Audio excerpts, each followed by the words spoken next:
Hello guys, welcome to our channel. ఇవాళైతే ఆనకాయ పప్పు చేసుకుందాం. ఫస్ట్ అయితే ఒక ఆనకాయ తీసుకోవాలి, అంటే అది మా ఇంట్లో కాసిందనమాట. అలాగే ఇంటి ఎదురుగా ఉన్న మునగాకు తీసుకోవాలి.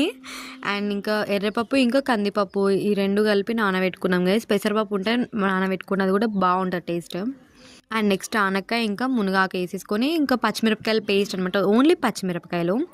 అండ్ నాకు కొంచెం పేస్ట్ తీసుకున్నాక పసుపు, అందులోనే కొంచెం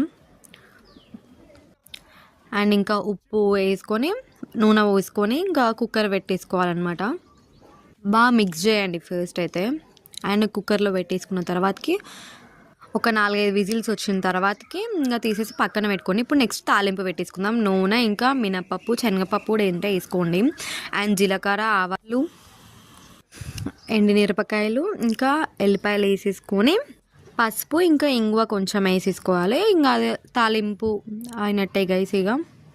ఇంకా పప్పులో వేసేసుకున్నాం అనుకో, అంటే కరివేపాకు కూడా మర్చిపోకండి. పప్పులో వేసేసుకుంటే ఇంకా అయిపోతుంది. బాగా మిక్స్ చేసుకొని పక్కన పెట్టేసుకొని అన్నంలో వేసుకొని తినడమే. Bye guys.